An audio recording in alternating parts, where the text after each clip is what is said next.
नमस्कार दोस्तों, मैं वलीम शेख। स्वागत है आपका हमारे खास कार्यक्रम माह रमज़ान में।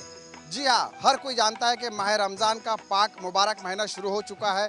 पूरे विश्व में, पूरी दुनिया में जहाँ जहाँ मुस्लिम समुदाय है, इसे हर्षोल्लास के साथ मनाते हैं। आखिर क्या है माह रमज़ान की फ़जीलत, माह रमज़ान का महत्व क्या है इस्लाम धर्म में, ये जानने के लिए इस समय हम बांद्रा के कॉटर रोड इलाके में मौजूद है। यहाँ पर हम आपको बता दें कि परवेज़ लकड़ावाला साहब, जो शहर की जानी मानी हस्ती, एक मोअज़्ज़िज़ शख्सियतों में उनका शुमार होता है। यूसुफ लकड़ावाला साहब है, ये एक है जो कि कार्यक्रम रखते हैं यहाँ पे 10 दिन की तरावे का इंतज़ाम यहाँ पर किया जाता है। दूर दूर से लोग यहाँ पर तरावी की नमाज़ पढ़ने के लिए आते हैं। हम इन्हीं से जानेंगे माह रमज़ान की अहमियत क्या है। सर, सबसे पहले आपसे जानना चाहेंगे माह रमज़ान की अहमियत मज़हब इस्लाम में क्या है, किस तरह मुस्लिम समुदाय इसे मनाता है। ओ सोने वाले जाग जरा, तकदीर बदलने वाली है। ये हम बचपन से सुनते आते थे। जी। हमारी माँ बोलती थी फ़कीर आता है, उठ जाइए, उठ जाइए, उठ जाइए। वो फ़कीर आवाज़ देता था, जो सोएगा वो खोएगा, जो जागेगा वो पाएगा। माह रमज़ान एक ऐसी चीज़ है कि जहाँ पे हम हिंदू मुसलमान सब मिलते हैं, खाना पीना खाते हैं, नमाज़ पढ़ते हैं और हर साल ये इबादत करते हैं कि कब आएगी माह रमज़ान, कब हम इस दीदार देखेंगे हमारे भाइयों का, बच्चों का, कि हम नमाज़ पढ़ सकें और अल्लाह की राह में बंदगी कर सकें। हर रात हम बंदगी करते हैं, दुआ करते हैं कि एक क्या बना रहें, देश में शांति रहें, बारिश हो, अल्लाह ताला जल्दी बारिश बरसाए। ये हर नमाज में हम दुआ करते हैं। Thank you. इसके अलावा पूरे महीने सहरी, इफ्तारी और तरावी का भी इंतज़ाम किया जाता है, पूरा पालन करते हैं इसे लोग। ये परवेज़ भाई है जो हर साल में 10 दिन का इंतज़ाम करते हैं। एक 10 दिन की तरावी के अंदर पूरा कुरान शरीफ ख़त्म हो जाता है। जो बिल्कुल देखिए, 10 दिन की तरावे के अंदर पूरा कुरान शरीफ खत्म होता है। और यूसुफ लकड़ावाला साहब ने रमज़ान की अहमियत है जो कि हमारे दर्शकों को बताया, हमारे सामने रखा। फिरोज जी, आपसे जानना चाहूँगा किस तरह रमज़ान है कि मुस्लिम समुदाय किस तरह पालन करते हैं, क्या क्या अहम बातें इसमें होती है, जैसे रोज़ा होता है, तरावी की नमाज़ होती है, नमाज़ होती है, क्या कहना सबसे पहले तो सुनने वालों को अस्सलाम वालेकुम। ये खुशकिस्मती है मेरी कि मुझे ये सर्फ हासिल हुआ है कि मैं रमज़ान के मुतालिक कुछ कहूँ। मैं समझता हूँ हम सब आज सारे इंसान जो हैं वो गुनाहों से पूरे भरे हुए हैं और अल्लाह सुब्हानहू व तआला ने ये महीना एक ऐसा पाक परवरदिगार ने हमको अता किया है जिसमें हमको उसने मौका दिया है कि अब मेरे बंदे, ये महीना तो मैं तुझे देता हूँ, देख तेरे में कितना ज़र्फ़ है कि तू मुझसे अपनी मग़फ़िरत मांग ले, तू अपने गुनाहों की पनाह मांग ले और तू मुझसे रहमत मांग, क्योंकि देने वाला सिर्फ़ वही है। कुरान की आयत है, व तो इज़्ज़ो मन तशा व तो ज़िल्लो तो मन तशा बियदिकिल खैर इन्नका अला कुल्लि शैइन क़दीर। देने वाला भी मैं ही हूँ और लेने वाला भी मैं हूँ, ज़िल्लत भी मैं ही देता हूँ और इज़्ज़त भी मैं ही देता हूँ। तो अगर ये बात है तो हम मुसलमानों को इस बात का एहसास होना चाहिए कि रमज़ान की अहमियत क्या है। बड़ी दुख की बात होती है कि मैं बाज़ वक़्त लोगों को देखता हूँ कि वो माह रमज़ान को एक तफरीह का महीना समझते हैं, जहाँ मुख्तसर वक्त पर आते हैं, कुछ नमाज़ पढ़ते हैं या ना पढ़ते हैं और सारी रात अगर आप देखें जो इबादत की मंजिल है वहाँ लोग सिर्फ़ कहीं कैरम खेल रहे हैं, कहीं बातें कर रहे हैं, कहीं। तो खैर ये अपनी अपनी मंशाएँ हैं, लेकिन ये जो महीना है इसकी इम्पोर्टेंस इज़ दैट कि the more you pray the more you ask for forgiveness, अल्लाह सुब्हानहू व तआला will grant you in 4 folds. कहा है अल्लाह ने कि मैं इस महीने में तो एक नेकी कर मैं 70 नेकी दूंगा, तो एक गुनाह कर मैं 70 गुनाह दूंगा तेरे को। तो you see we have to be reasonable. हमको रीजनेबल होकर हमको ये सोचना है, क्योंकि हम अक्ल सलीम है हमारे पास, मखलूक मखलूक अशरफुल मखलूकात में से हम लोग हैं। तो इफ़ वी डोंट अंडरस्टैंड, मैं क्या कहूँ। और ये एक बहुत ही खुश किस्मत की बात है कि यहाँ जो हम लोग एक साथ होते हैं, ये परवेज़ लकड़ावाला साहब ने जो ये मुहिम शुरू किया है तकरीबन 2 साल से मैं इनके साथ जुड़ा हुआ हूँ। अल्लाह उनको और तरक्की दे और अल्लाह उनकी इस नीयत को कामयाब करे, क्योंकि वहाँ जितने भी जो हम सब भाई मिलकर यहाँ आते हैं तो एक तो दिल में एक मोहब्बत और बढ़ती है, और जो इबादत करते हैं उसके अंदर अल्लाह बस अपना नूर बरसाए, हमारे गुनाहों को माफ़ करे। और अल्लाह से यही दुआ करूँगा कि दिन दुगनी रात चौगनी हमारी तरक्की करे। और एक आशार है हम सब के लिए अल्लाह से जुड़ा हुआ कि मेरी राह तेरी राह से जुड़ी है, मेरी राह तेरी राह से जुड़ी है, मैं बिछड़ के जाऊं भी तो कहाँ जाऊं। अस्सलाम वालेकुम। जी जी, बहुत अच्छी बात है। मैं बिछड़ के जाओ भी तो कहा जाओ। शादाब जी, आपसे जानना चाहेंगे, रमज़ान महीने में तरावी की अगर हम बात करें, रोज़ा की बात करें, तो एक अहम मोड़ आता है। ज़कात भी एक इसमें का हिस्सा होती है। रमज़ान में ज़कात भी दिया जाता है, जो भी इस्लाम धर्म के 4 फ़राइज़ों में से एक है। उस पर रोशनी डालिए, आप बताइए। ज़कात मसलन अस्सलाम वालेकुम पहले तो ज़कात एक बहुत ही फ़र्ज़ चीज़ है जो हर एक मुसलमान के ऊपर अल्लाह ताला ने फ़र्ज़ किया है। अगर एक मुसलमान अपनी ज़कात बराबर से निकाले तो ऐसा कोई मुसलमान का घर नहीं है जिसके घर के अंदर पैसे की तकलीफ़ हो या फ़ाका हो। बस हर एक मुसलमान को अल्लाह ताला हिदायत दे कि वो अपनी ज़कात टाइम के ऊपर निकाले, और रमज़ान का मुक़द्दस महीना है जिसके अंदर ज़कात देना सबसे अफजल है। तो इस महीने के अंदर जो ज़कात देगा वो उसको पूरा उसका बेनिफिट मिलने वाला है। और ज़कात देने के लिए मैं हर मुसलमान भाइयों से गुजारिश करूँगा कि इस रमज़ान के मुक़द्दस महीने में ज़्यादा से ज़्यादा ज़कात निकाले। कोई भी मुसलमान का घर खाली नहीं रहेगा, कोई भी मुसलमान के घर के अंदर फाके नहीं होंगे, किसी को भी पैसे की तकलीफ़ नहीं होगी अगर हर मुसलमान जो साहिब माल है वो अपनी ज़कात टाइम से निकाले। तरावी की अहमियत क्या है? तरावी की अहमियत तो अल्लाह ताला ने कहा है कि कुरान शरीफ मैंने रमज़ान में नाजिल किया हूँ। वो कुरान शरीफ रमज़ान के अंदर गिफ्ट है अल्लाह की तरफ से। ज़्यादा से ज़्यादा उसको पढ़ो। 10 दिन की तरावी हो गई, उसके बाद में कुरान शरीफ ख़त्म हो गया, फिर भी उसको पढ़ो, क्योंकि रमज़ान के अंदर ही कुरान शरीफ नाजिल हुआ है। और दूसरी बात मैं ये करना चाहूँगा कि लोग, मसलन एग्ज़ाम्पल देता हूँ कि अगर किसी के यहाँ पे बाय वन गेट वन की ऑफ़र होती है, कोई कपड़ा ख़रीदने के लिए जाता है तो लोग लाइन लगा लगा के खड़े हो जाते हैं। तो अल्लाह ताला ने तो, अल्लाह रब्बुल इज़्ज़त ने तो ये चीज़ को बाय वन गेट वन से भी ज़्यादा रखा है। एक का मैं 70 दे रहा हूँ, 70 टाइम्स मोर। तो इसका ज़्यादा से ज़्यादा लोगों को फ़ायदा उठाना चाहिए, और इसका हर तरीके से जितना भी लोग इसका फ़ायदा उठाए वो कम है। रात भर जागे, इबादत करें और अल्लाह ताला को याद करें, कुरान शरीफ पढ़े, इबादत करें, नेकियां करो। एक का 70 मिलेगा, बाय वन गेट वन नहीं है, 1:70 है। बिल्कुल, देखिए शब्द भाई बता रहा है कि मज़हब इस्लाम में साफ तौर पे कुरान पाक में भी लिखा है कि इस महीने में अगर आप एक नेकी करेंगे तो उसका अजर आपको 70 गुना मिलेगा। इसमें कोई शक नहीं है। इसलिए हमने देखा है कि रमज़ान का पालन है जो का एहतमाम है, पूरी दुनिया के, पूरे विश्व के मुसलमान काफ़ी संजीदगी से करते हैं। अब हम बात करेंगे, हमारे एक और मेहमान हमारे साथ जुड़े हैं, परवेज़ लकड़ावाला साहब, जो कि पिछले कई बरसों से यहाँ पर तरावी की नमाज का इंतज़ाम करते आ रहा है। हम उनसे जानेंगे। परवेज़ जी, आपसे जानना चाहेंगे, ऐसा क्या आपके जहन में आया, कितने सालों से आप तरावी का नमाज का इंतज़ाम आप कर रहे हैं और किस तरह लोगों को इसका फैज़ होता है? अस्सलाम वालेकुम। रमज़ान, ये एक्चुअली मैं रमज़ान के बारे में कुछ बताना चाहूँगा कि रमज़ान ये जो महीना है, जैसा कि ये इंसान जब भी पैदा होता है तो उसके कोई गुनाह होते ही नहीं है। मतलब वो तो एकदम पाक साफ़ रहता है। कोई भी इंसान किसी भी धर्म का रहता है, जैसा मुस्लिम है या किसी भी धर्म का इंसान, तो वो जो इंसान के पीछे उसको जो ख़राब करता है जो चीज़ है, वो रहता है शैतान, जो कि सबको पता है कि भाई ये शैतान भड़काता है इंसान को, तो इंसान कुछ गलत काम में करता है, ये करता है पूरा साल, हर साल कुछ ना कुछ उनसे गुनाह होता है, लेकिन इंसान नहीं करता और शैतान करवाता है। तो ये अल्लाह पाक ने, ऊपर वाले ने, गॉड या अल्लाह पाक जैसा आप बोले, उन्होंने ये महीना, एक महीना जो 12 महीने में एक महीना ये दिया हुआ है, जो इस महीने में शैतान को कैद किया जाता है और इंसान को कहा जाता है कि अब तो शैतान कैद है, अब तो तेरे को बहकाने वाला नहीं है। तो अब तू जो है बाकी के 11 महीने में जो शैतान बहकाया हो, गुनाह किया हो तूने, या जो भी तेरे से खता हुई है वो ये महीने में तेरे को मैं मौका देता हूँ कि ये महीने में जितना तू अपनी गुनाहों को याद कर करके उसकी माफ़ी मांग ले। तो ये रमज़ान का एक बहुत ही बड़ा मोटिव है, ये मतलब कि ये एक महीना जिसमें शैतान कैद है, जिसमें आपको बहकाने वाला कोई नहीं है, इंस्टिगेट करने वाला कोई नहीं है।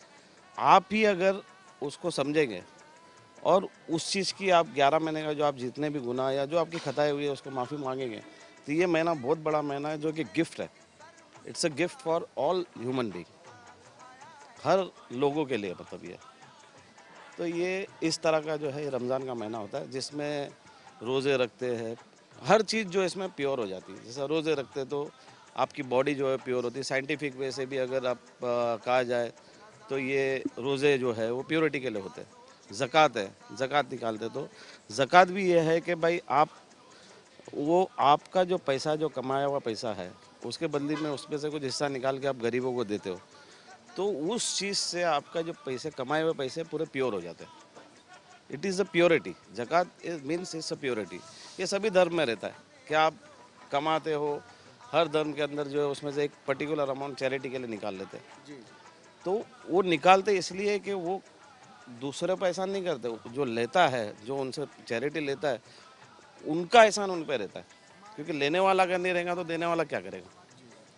तो वो अपना पैसा जो है प्योर करने के लिए देता है। ऐसा ही ये महीना जो रमज़ान है, जिसके अंदर हर चीज़ की, अब जितना भी आप माफ़ी मांग लो, जितनी भी आपको चीज़ प्योर करना है, आपकी चीज़ें जो है, हर चीज़, बॉडी प्योर करना है, पैसा प्योर करना है, आपका बिजनेस प्योर करना है, उसलिए रमज़ान का महीना जो है बनाया गया। बिल्कुल, देखिए परवेज़ लकड़ावाला साहब ने कई अहम बातें कही है कि इसमें बॉडी प्योर होती है, आदमी प्योर होता है, और कहीं ना कहीं रमज़ान का महीना देखा जाए तो दीनी व दुनियावी एतबार से है एक फ़ायदा ही पहुंचाता है बंदों को, इसमें कोई शक नहीं है। अब कुछ उलमा कराम हमारे साथ जुड़ रहे हैं, अब हम उनसे भी जानते हैं कि मजहबी पैरवी से हम जानेंगे। हज़रत, क्या मज़हब इस्लाम में अगर हम रमज़ान की बात करें किन किन चीज़ों का पालन ज़्यादा करना चाहिए जिसमें सवाब मिले बंदों को और गुनाह की बख्शिश हो, बताइए। अल्हम्दुलिल्लाहि नहमदुहु व नस्तईनुहु व नस्तगफिरुहु व नुअमिनु बिही व नतवक्कलु अलैहि व नऊज़ु बिल्लाहि मिन शुरूरि अनफुसिना व मिन सय्यिआति अअमालिना मन यहदिहिल्लाहु फला मुज़िल्ल लहु व मन युज़लिलहु फला हादिय लहु व नशहदु अन ला इलाहा इल्लल्लाहु वहदहु ला शरीका लहु व नशहदु अन्न सय्यिदना व मौलाना मुहम्मदन अब्दुहु व रसूलुहु फ़अऊज़ु बिल्लाहि मिनश शैतानिर रजीम बिस्मिल्लाहिर रहमानिर रहीम इन्ना अरज़ना अल-अमानता अला-समावाति वल-अर्ज़ वल-जिबाल फ़अबैना अन यहमिलनहा व अशफ़क़ना मिनहा व हमलहा अल-इंसान इन्नहु कान ज़लूमन जहूला। शहरु रमज़ान अल्लज़ी उन्ज़िल फ़ीहिल क़ुरआन या अय्युहल्लज़ीना आमनू कुतिबा अलैकुमुस्सियाम कमा कुतिबा अलल्लज़ीना मिन क़ब्लिकुम लअल्लकुम तत्तक़ून। सबसे पहले मैं ये बताना चाहता हूँ कि अल्लाह तबारक व तआला ने ये कुरान मुक़द्दस जो हमें दिया है, अपने नबी ये मुकर्रम हज़रत मोहम्मद मुस्तफ़ा सल्लल्लाहु अलैहि वसल्लम पर नाजिल फ़रमाया, ये वो कुरान है जो सबसे बड़ा मौजिज़ा हुज़ूर अकरम सल्लल्लाहु अलैहि वसल्लम को दिया गया।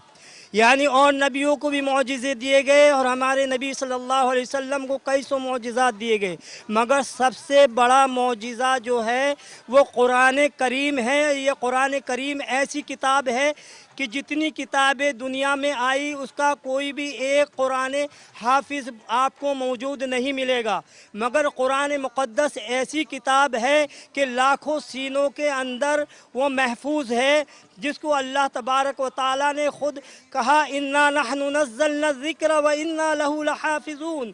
हमने इसको नाजिल किया और हम ही इसके मुहाफ़िज़ हैं। एक जगह मैं आपके सामने आयत पढ़ी, इन्ना अरज़ना अल-अमानता अला-समावात। अल्लाह तबारक व तआला कुरान मुक़द्दस में फरमा रहे हैं कि हमने इस बारे अमानत को, अरज़ना अल-अमानता अला-समावात, आसमानों पर पेश किया। आसमानों ने कहा कि हम टूट कर गिर पड़ेंगे, वल अर्ज़, हम जी। तो मैं ये कुरान करीम की अहमियत बता रहा था, और इस कुरान को जो है इस रमज़ान में, क्योंकि कुरान कह रहा शहरु रमज़ान अल्लज़ी उन्ज़िल फ़ीहिल कुरान, हमने इस कुरान मुक़द्दस को रमज़ान में नाजिल किया है। और हमारे नबी सल्लल्लाहु अलैहि वसल्लम ने जब तरावी पढ़ी, एक दिन पढ़ी फिर दूसरे रोज़ पढ़ी, जब सहाबा इकराम का मजमा बढ़ गया तो हुज़ूर अकरम सल्लल्लाहु अलैहि वसल्लम तीसरे रोज़ अपने हुजरे शरीफ से बाहर नहीं निकले। आपने सहाबा इकराम का हुजूम देखा और उनका शौक़ देखा, तो हुजूर अकरम सल्लल्लाहु अलैहि वसल्लम अपनी उम्मत पर बहुत बड़े शफ़ीक़ और मेहरबान, उन्होंने सोचा कि कहीं ये फ़र्ज़ ना हो जाए। मोहम्मद तारिक साहब है जो कि बता रहे थे इस्लामी नुक्ते नज़र से रमज़ान मुबारक की क्या अहमियत है। हज़रत, आपसे जानना चाहूँगा, हम देख रहे हैं आप तरावी की नमाज़ पढ़ा रहे हैं, तरावी की अहमियत क्या है, ज़रा रोशनी डालिए। तरावी क्या है? अल्लाह के रसूल सल्लल्लाहु अलैहि वसल्लम की सुन्नत है, हज़रत उमर रज़ी अल्लाह अन्हु की सुन्नत है। और तरावी में क्या कुरान शरीफ पढ़ा जाता है, और कुरान शरीफ क्या है? अल्लाह का कलाम, एक हिदायत है।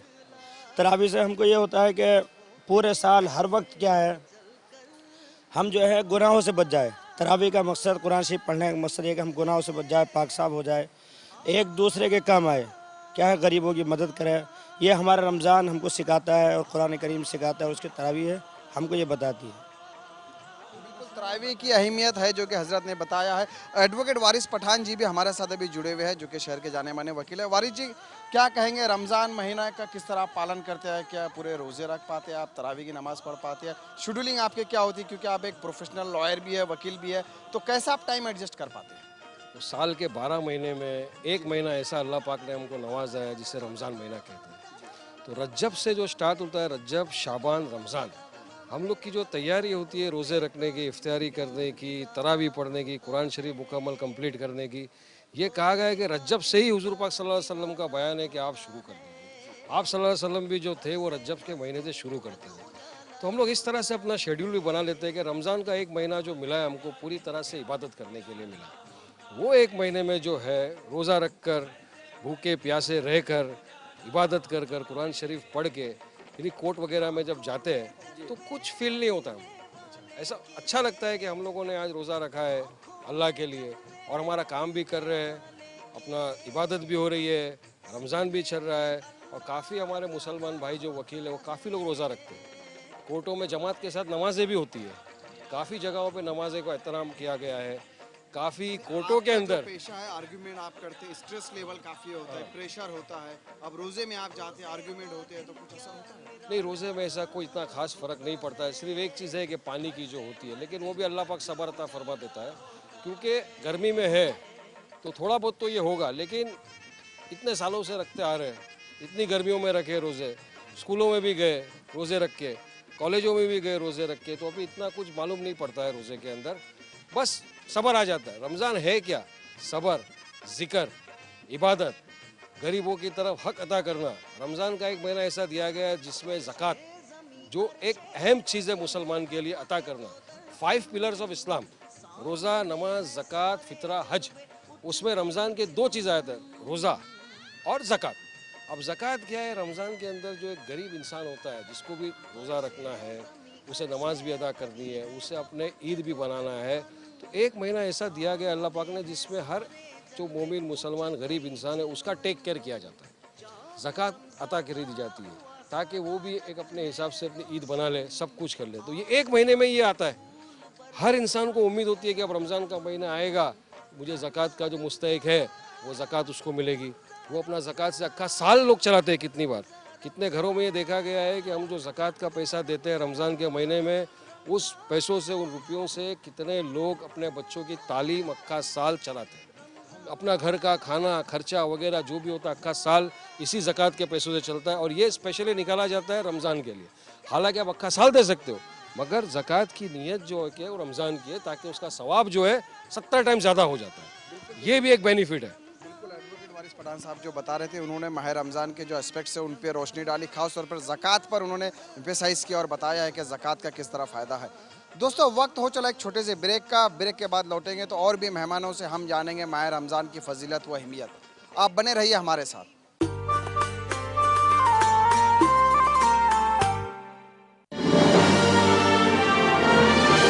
Global advertisers scaling new heights in outdoor media.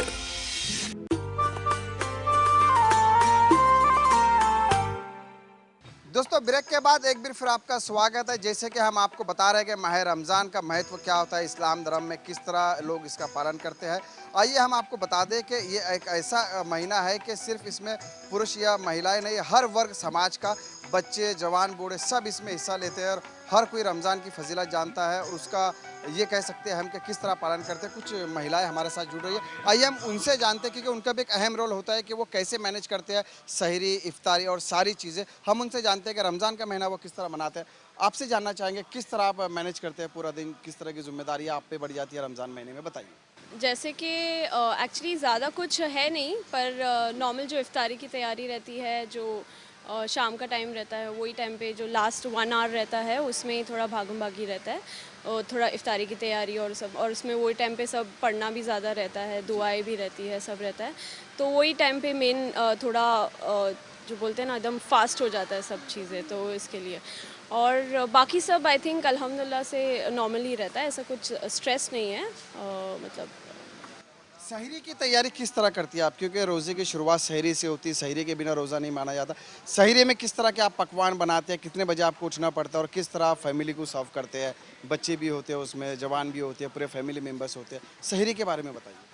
सहरी तो वैसे नॉर्मली ब्रेकफास्ट जैसा रहता है हमारा, वैसे ही सहरी रहती है हमारे लिए। तो इट्स बेसिकली सिर्फ जो नॉर्मल ब्रेकफास्ट में जो रहता है अंडा और जो भी सब वही सब रहता है।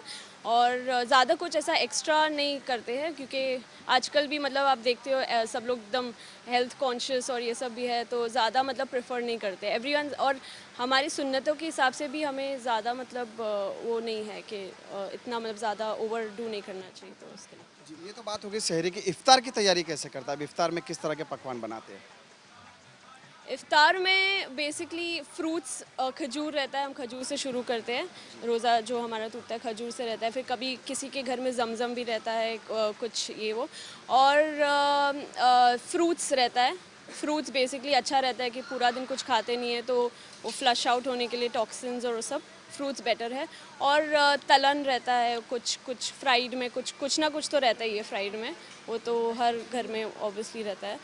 और हाँ, आई थिंक दैट्स इट। जी, आपसे जानना चाहेंगे आप किस तरह रमज़ान की तैयारी करते हैं? सहरी, इफ्तार शेड्यूलिंग किस तरह की होती है? मैं सबसे पहले ये कहना चाहूँगी रमज़ान के बारे में कि रमज़ान का इम्पैक्ट बहुत ही स्ट्रॉन्ग तरीके से हर कौम के ऊपर डाला गया है, जो कि गलत बात है। 12 महीने में से ये एक महीना ऐसा है जिसके अंदर हम मुसलमानों को चांस मिला है, अपॉर्चुनिटी मिली है कि हमें अपने आप को हमारे रब से ज़्यादा करीब करना है। तो इसके अंदर जितना ज़्यादा हम सिंपल हमारा हिसाब किताब कर लेंगे, रूटीन को कर लेंगे, उतना ही हमारे लिए ये बेहतर रहेगा। तो इसमें खाना पीना वैसे ही है। सहरी यानी हमारे लिए जैसे ब्रेकफास्ट हम लोग जो सुबह 9 बजे करते हैं, उसके बदले में हम लोग सिर्फ चेंज हो जाता है, सुबह में 4 बजे में कर लेते हैं नमाज से पहले, और लंच स्किप हो जाता है जिसके बदले हम लोग 7 बजे मगरिब में कर लेते हैं। तो ये इतना डिफ़िकल्ट कॉन्सेप्ट नहीं है जितना ये बताया जाता है। ये सिर्फ एक हम लोग को मौका दिया जाता है कि हम हमारे रब से जुड़ जाए और एक दूसरे को मोटिवेशन दे अल्लाह से करीब होने के लिए, अच्छे से अच्छी इबादत करके और अल्लाह ताला के करीब होने के लिए। इसमें ज़्यादा से ज़्यादा हम लोग की कोशिश यही रहती है कि हम लोग पढ़ाई करें और हमारे गुनाह माफ़ करवा ले, और अच्छे आने वाले जो 11 महीने के लिए ये महीने में तैयारी करके अपनी ज़िंदगी को आसान कर दे और सबके लिए एक अच्छा मैसेज दे कि लाइफ इज़ वेरी सिंपल और हमें अच्छे डिसिप्लिन से लाइफ को जीना है। इसमें सब टाइमिंग का बड़ा अच्छा से हमें मौका मिला है कि हम लोग टाइम टेबल को सेट करके अपनी रूटीन को टाइमिंग के हिसाब से अच्छे से सेट करके करवा लें। मतलब आप मानते हैं कि किसी तरह का कोई प्रेशर नया किसी डेवलप किस्म नहीं का होता? प्रेशर नहीं है। छोटे छोटे बच्चे हैं 7 साल से लेकर 9 साल तक खुशी खुशी से रोज़ा रखते हैं, और हमें अल्लाह ताला इतनी मदद करता है कि ना प्यास की तकलीफ़ होती है, ना सहरी खाने की तकलीफ़ होती है। एक तरीके से हमें पता ही नहीं चलता है कि क्या हो रहा है। इनफैक्ट बहुत ही ईजी हो जाता है, और हम लोग सब 11 महीने वेट करते हैं कि ये मंथ हमारे लिए कब आए, क्योंकि ये लेने वाला मंथ है। हमें इतनी ज़्यादा सहूलतें दी गई है, और हर कोई कौम के लोग हमें इतना मोहब्बत से देखते हैं, इतनी इज्जत से देखते हैं कि हमारे लिए सब कुछ एकदम सिस्टमैटिक और सिंपल हो जाता है। It is not difficult at all. बल्कि हमें देख के दूसरे लोग मोटिवेट होते हैं और बोलते हैं हमें भी आप हेल्प करो, हम भी कहीं रोज़ा रख के देख लें। और साइंटिफिकली भी ये बहुत हेल्प करता है कि हमारा जो सिस्टम है, फिजिकल सिस्टम है, वो भी पूरा फ्लश हो जाता है। हर लिहाज से ये फ़ायदेमंद है, दुनिया की लाइन से भी, आखिरत की लाइन से भी। आखिरत और दुनियावी एतबार से एक ये लाइन है जो कि बहुत फ़ायदेमंद है, इसमें कोई शक नहीं है। आपसे हम जानना चाहेंगे किस तरह कुरान पाक की तिलावत आप करते हैं, पूरा महीना किस तरह इसका? इस महीने में कुरान शरीफ की तिलावत का ज़्यादा से ज़्यादा सवाब रखा गया है। यहाँ तक कहा गया है कि दिन में और रात में कुरान शरीफ की तिलावत करें, तो हमें जितना वक्त मिलता है हम कुरान शरीफ की तिलावत में वक्त बिताते हैं, और बच्चों को भी पढ़ने के लिए बैठाते हैं। 7 साल के बाद फ़र्ज़ हो जाता है, तो हमारे बच्चे तो छोटे भी रख लेते हैं। उनको इतना शौक़ है कि घर का माहौल ही ऐसा बना हुआ है, तो सब बच्चों को भी इतना इंटरेस्ट रहता है कि वो मना करने के बावजूद इतना ज़िद करते हैं कि हमको भी रोज़ा रखना है। स्कूल में भी रोज़ा रख के जाते हैं, क्योंकि बचपन से वो वही सब देखते हुए बड़े हुए हैं, तो उनके लिए कोई नई चीज़ नहीं है। ये नेकियों बटोरने वाला महीना है। इस महीने में हर मुस्लिम समुदाय जो इबादत करता है वो अपने रब को याद करता है, दुआएं करता है। हमारे साथ कुछ युवा पीढ़ी भी जुड़ रहा है। हम आपको बता दें कि इस महीने की खास बात यह है कि इसमें सिर्फ महिलाएं, बच्चे या पुरुष हिस्सा नहीं लेते, ऐसा नहीं है। युवा पीढ़ी जो बिजनेसमैन होते हैं, इंटेलेक्चुअल होते हैं, वो भी इस महीने का काफ़ी संजीदगी से एहतमाम करते हैं। नदीम लकड़ावाला जी मेरे साथ जुड़े हुए हैं। मैं आपसे जानना चाहूँगा, आप एक रियल इस्टेट फर्म चला रहे हैं, किस तरह आप इस महीने को मैनेज कर पाते हैं? अपनी प्रोफेशनल लाइफ और एक पर्सनल लाइफ आ जाती है, कहीं ना कहीं एक डिफरेंस आ जाता है। जो 11 महीने का आपकी शेड्यूल होता है और जो एक महीने का होता है, उसके बारे में बताइए, आप कैसे मैनेज कर पाते हैं? मैनेजमेंट में इतना कुछ तकलीफ तो आती नहीं है हम लोग को। ये महीना में कुदरती एक जो काम है हम लोग का, जो नॉर्मल डेज में हम लोग 8 घंटा या 7 घंटा लग जाता है, वही सेम काम हम लोग 4 घंटे में कुदरती हो जाता है। तो इतना कुछ डिफ़िकल्ट नहीं होता है मैनेज करने के लिए। और क्या पूरे महीने के आप रोज़े रखते हैं, तरावी की नमाज भी पढ़ते हैं आप? किस तरह आपकी इबादत के बारे में बताइए, पूरा महीना आप करते हैं? मेरे हिसाब से रमज़ान हम लोग के लिए एक रिलैक्सेशन वाला महीना है। मतलब इसमें जितना हो सके आप इबादत करो सुकून से, जितना हो सके लोगों की मदद करो, जितना हो सके ज़कात दो, जितना मतलब एक बरकत वाला एक बोनस वाला महीना है, जिसमें एक इबादत करो तो 70 टाइम्स 70 टाइम्स वो मिलता है, सवाब मिलता है। तो इसके लिए एक रिलैक्सेशन वाला महीना है, मतलब जिसमें आप सुकून से सब चीज़ अच्छे से करो, मतलब अच्छे काम करो। प्रोफेशनल लाइफ आपकी अफेक्टेड नहीं होती इससे? नहीं, ज़रा भी नहीं। जो काम मेरे ज़्यादा टाइम में होने वाले रहते हैं वो कुदरती कम टाइम में हो जाते हैं, तो इसमें मेरे को इतना इफेक्ट नहीं पड़ता। और कहते हैं कि ये बरकतों वाला महीना होता है, तो वाकई में बिजनेस में भी बरकत होती है इस महीने में जब आप इबादत करते हैं तो? बेशक कुदरती वो मदद कहीं ना कहीं से आई जाती है।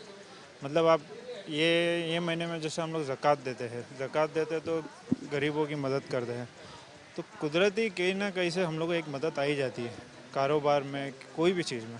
बिल्कुल, देखिए नदीम साहब कह रहे हैं कि कुदरती तौर पे कहीं ना कहीं कारोबार में किसी भी एतबार से ज़रूर उनको मदद आ जाती है, क्योंकि ये बरकतों वाला महीना है, ज़रूर कहीं ना कहीं इसका फ़ायदा उन्हें पहुँचता है। रेहान जी, आपसे जानना चाहूँगा कि आप भी पूरे रमज़ान महीने का पालन करते हैं, इसी तरह रोज़े तरावे रखते हैं, बताइए। सबसे पहले तो आपके लेमन न्यूज़ को आदाब और लेमन टीवी का चैनल का मैं शुक्रिया अदा करना चाहूँगा कि उन्होंने अपने चैनल के माध्यम से इस रमज़ान मुबारक के महीने को अपने चैनल पे दिखा रहे हैं। तो जैसा कहा गया कि इस महीने में बड़ा ही बरकत वाला महीना है, इसमें अल्लाह ताला अपने बंदों को काफ़ी अपनी रहमतों से नवाजता है, फिर चाहे वो खाने पीने के एतबार से हो या इबादत के एतबार से हो। तो काफ़ी एक अच्छा बेनिफिट मिलता है हम लोगों को अल्लाह की तरफ से। और जिस तरीके से भी ये तरावी का मामला रखा हुआ है परवेज़ लकड़ाला साहब ने, तो 10 दिन की तरावी होती है। ऐसा बेसिकली ये 30 दिन का होता है, लेकिन लोगों के शेड्यूल के हिसाब से किसी को मौका नहीं मिलता है तरावी पढ़ने का एक मस्जिद में, कोई कारोबार के हिसाब से। जैसे मेरे कारोबार के हिसाब से मैं ज़्यादा वक्त दे नहीं सकता हूँ, बॉम्बे में कोई बाहर रहना होता है। तो ये 10 दिन की तरावी इन्होंने रखी है, काफ़ी समय से रख रहे हैं और मैं पहली मरतबा इधर जुड़ा हूँ, तो अच्छा लगा मुझे यहाँ जुड़ के। और 10 दिन के बाद जब ये तरावी ख़त्म हो जाएंगी तो मैं कोई भी मस्जिद में कहीं भी पढ़ सकता हूँ नमाज, एक बेनिफिट है। क्या कहना चाहेंगे इकराम साहब, आप भी रियल एस्टेट से जुड़े हुए, आप भी यहाँ पे आते भाग लेते, कैसा लगा आपको? सलाम आदाब है मेरा सभी आपके सभी दर्शकों को। ये रमज़ान का मेरा बहुत बरकत वाला महीना है। ये महीने में ना अल्लाह ताला शैतान को कैद कर लेता है, क्योंकि शैतान है वो जो हम सब गलत काम कराता है, तो अल्लाह ताला शैतान को कैद कर देता है। मगर इंसान को गलत काम करने वाला उसका नफ्स भी होता है, जो उसके अंदर होता है, तो उसको काबू करने के लिए अल्लाह ताला ने हमको रोज़े दिया है कि जब हम रोज़ा रखते हैं हम उसका नफ्स के ऊपर काबू कर देते, ताकि हम गुनाह से बच सके। तो शैतान को अल्लाह ताला ने कैद कर दिया और नफ्स के ऊपर हम काबू करने के लिए रोज़ा दे दिया, जिससे हम लोग गुनाह से बचते हैं। और अल्लाह ताला ने अपनी रहमत खोल दी है कि आप जो भी चाहे मग़फ़िरत मांगो, वो माफ़ करने को तैयार है। तो इसके जब हम रोज़ा रखते हैं हमसे गुनाह कम हो जाते हैं और हमारी मग़फ़िरत अल्लाह ताला की आम है, जिससे हमारी पूरी मग़फ़िरत भी हो जाती है। तो जो हम 11 महीने में जितना भी गलत करें, ये एक महीना है जिसके अंदर हमारे को वो धुलने का मौका मिलता है और सवाब कमाने का मौका मिल जाता है। जी, सवाब कमाने का। जमील भाई, क्या कहना चाहेंगे? बस रमज़ान के महीने की बस ये मुबारकबाद देना चाहूँगा सबको कि रमज़ान का महीना अल्लाह का रहमत वाला महीना है। इसमें इंसान की ज़िंदगी में सबसे फजीलत वाला महीना, इसलिए ज़्यादा से ज़्यादा रोज़े रखे और इसका एहतराम करे और अच्छे से नमाज और इसके पूरा हक अदा करे रमज़ान का। तो बिल्कुल देखिए दोस्तों, आपने देखा है कि माह रमज़ान की फजीलत मुस्लिम समुदाय जो यहाँ पर एकजुट होते हैं तरावी की नमाज में, इन्होंने बताया है कि किस तरह रमज़ान का महीना है, इस्लामी नुक्ते नज़र से किस तरह फ़ायदा पहुँचाता है, किस तरह लोग इससे जुड़ते हैं। आज के लिए इतना ही। हम नई जगह नए लोगों के साथ फिर मिलेंगे, तब मुलाकात होगी। तब तक मुझे और मेरे कैमरा पर्सन प्रताप को दीजिए इजाज़त और आप देखते रहिए लेमन न्यूज़।